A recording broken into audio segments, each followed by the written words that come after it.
Developing tonight, a small memorial grows outside of an elementary school in Wenatchee in honor of 3 missing girls found dead following a visitation with their father. Good evening, I'm Steve Solis. And I'm Mary Nom. The girls were reported missing Friday night. This morning, the Chelan County Sheriff's Office confirmed their bodies were found yesterday near the Rock Island campground outside of Leavenworth. Investigators also found the truck belonging to their father, Travis Decker, who is now on the run and wanted for murder and kidnapping. We have team coverage tonight, including Jeremy Harris talking with State Patrol about why it never issued an Amber Alert for the girls. We start with KOMO's Lynn Wynn live in Wenatchee, where a vigil for the sisters is about to start. Lynn? Yeah, that vigil just getting started behind me. Dozens and dozens of people gathering here to remember the sisters tonight. Those girls were visiting, spending time with their father as part of court-ordered visitation, though according to court records, their father had been homeless, was not supposed to have any overnight visits, and was also experiencing mental health issues. The search for 5-year-old Olivia, 8-year-old Evelyn, and 9-year-old Paityn has ended in tragedy.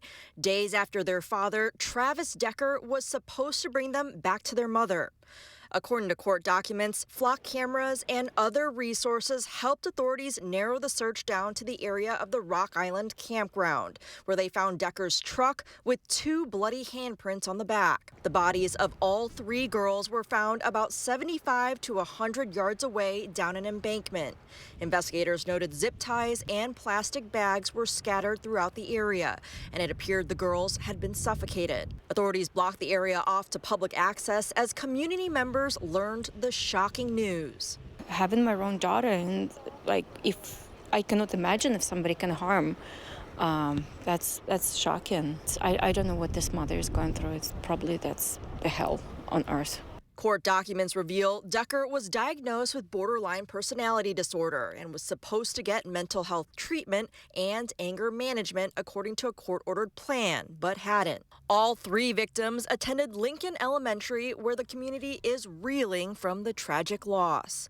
An online fundraiser has already collected nearly $200,000 for the victims' family. The organizer writing, "These girls were a true light in this world, and it is a darker place without them.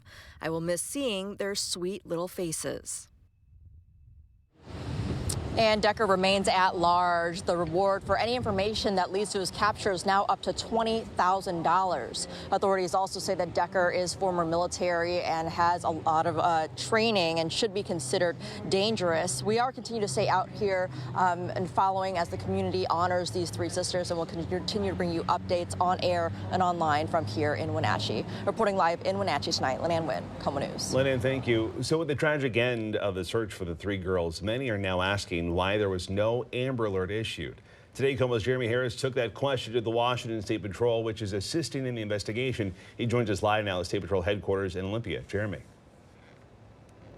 Steve, the State Patrol oversees the state's alert systems, and they were involved in this case very early on when the girls went missing.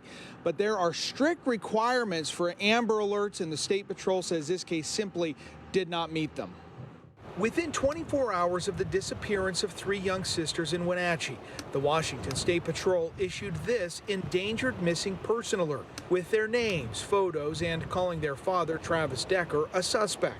It included a picture of his pickup truck, but there was no Amber Alert. In short, it didn't meet the federal requirements for an Amber Alert. Chris Loftus with the Washington State Patrol says investigators looked into the possibility of an Amber Alert. But we were having discussions with them from Friday night on. We weren't eligible for the Amber, then what could we use? And the IMPA was the best we could do. The difference between IMPA and Amber, the Amber has that push notification that we all get on our phones, makes the loud noise, and you have to look at it and you have to turn it off, so you have to address it. The IMPA does not have that. Amber Alerts must meet specific requirements, including proof of an abduction and belief that the children are in imminent danger of injury or death. In this case, investigators say Travis Decker had permission to take the girls for visitation. Just because a parent with custodial privileges is late bringing a child back does not mean there's been an abduction. With the girls all now dead and an active manhunt for Travis Decker, Loftus says the investigators had to act with the information they had at the time. And it's important that we maintain those requirements lest our alert systems become noise rather than signal. We do all we can do and sometimes it's not enough, and it breaks your heart. So there are 4 levels of alerts that the State Patrol can use. The Amber Alert, the EMPA alert there, which is endangered missing person. They also have silver alerts for seniors, and then also a missing indigenous person alert. The State Patrol says this year there have been 3 Amber alerts and 14 of those EMPA alerts like were used in this case. Reporting live in Olympia, Jeremy Harris, KOMO News. Jeremy, a question we are seeing a lot on social media is, could keeping children past their visitation deadline be considered a reason to believe they are in danger?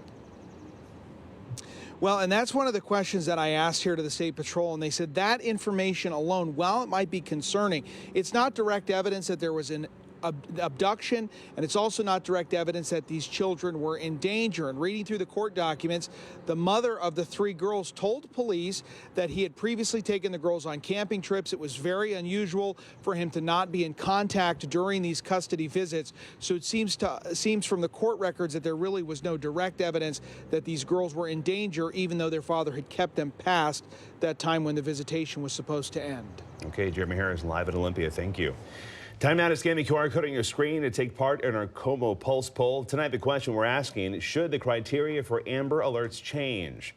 These are the live results coming in right now. 91% of you say yes, while 9% of you say no. You still have plenty of time to vote. We'll share an update on these results for you tonight at 11.